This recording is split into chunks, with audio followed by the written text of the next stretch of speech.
Welcome. In this video I'm going to talk about making a project called a big head box, or at least that's what I'm going to call it.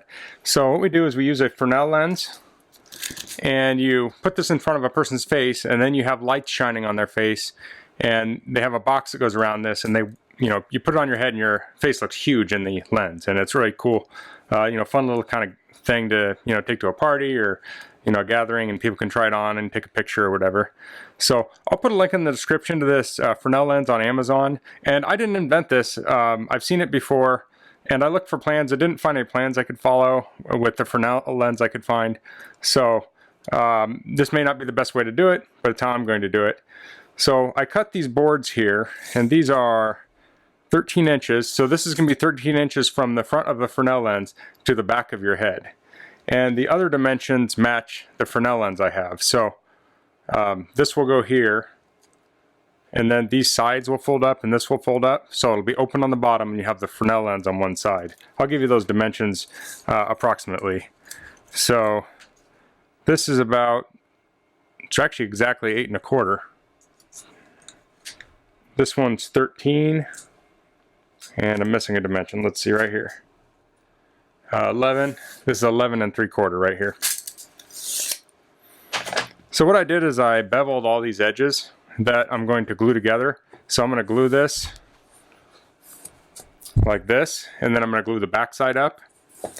And the way I'm going to do that is I'm going to tape the back side of this, and that way I can put the glue in the middle and fold it. I can't do it on this edge, but I'll use tape to hold it together as opposed to clamps. I didn't even mention, this is 1/8 inch hardboard is what this is. So this is super cheap.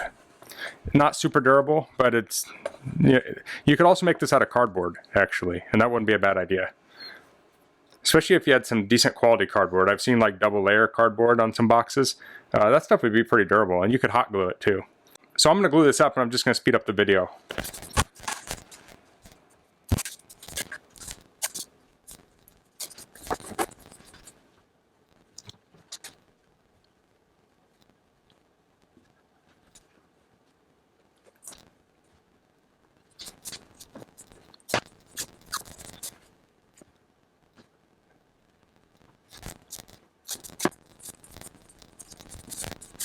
Okay, so I have that glued up.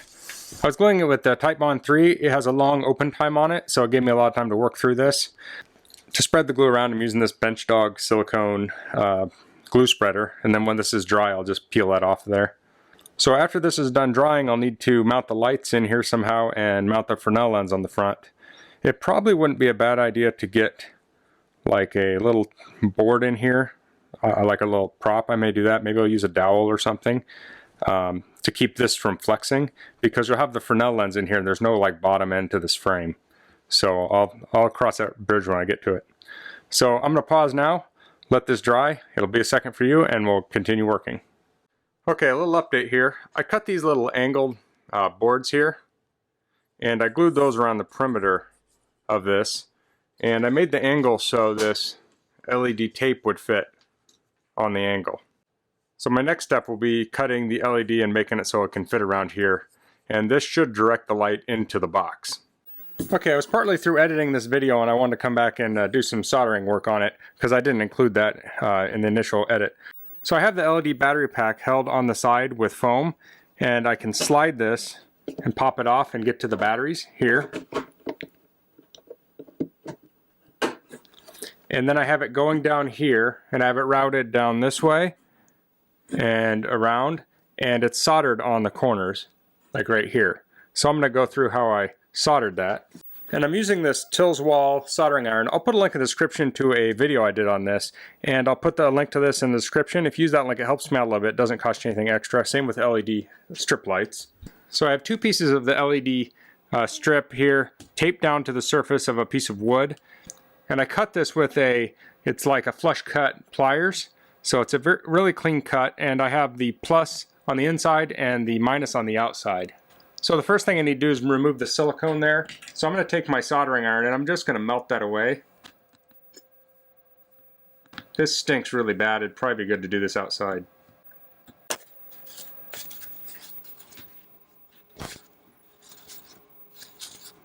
I'm going to wipe off the tip of my iron here. I'm also going to re-tin it. Next I want to tin all the contacts on here. So I'll take my solder and I'll heat up the pad, and then I'll bring the solder down to it and melt it on there.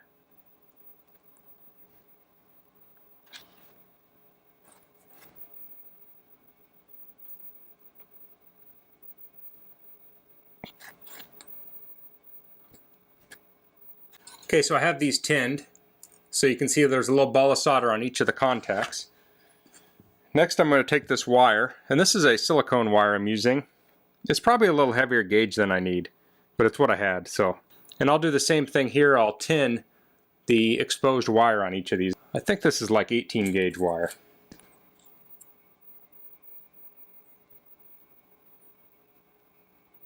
Okay, so I have both of these tinned. These could be kind of hot, so I'm going to be careful. Now I'll come down here, and you could use pliers to hold this too. I'm going to melt the solder together to join the two pieces.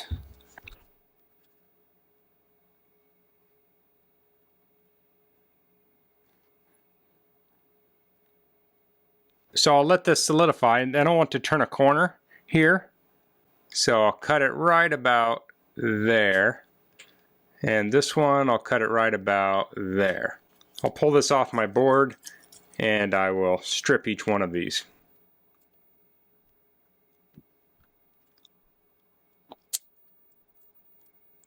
Again, I'll tin both of these wires.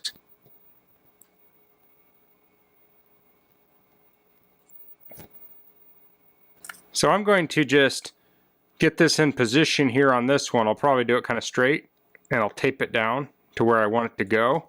That'll kind of hold it in place. Then I can solder this first one together. I'll also keep a pair of pliers nearby so I can position it.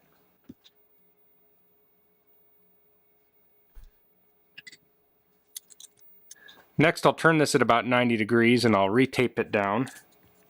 And this is going to be a little trickier. I'll have to use my pliers to hold this in position. It's a little bit short. This is flexible wire though, so when I put it in I can position it however I want. It'll work fine.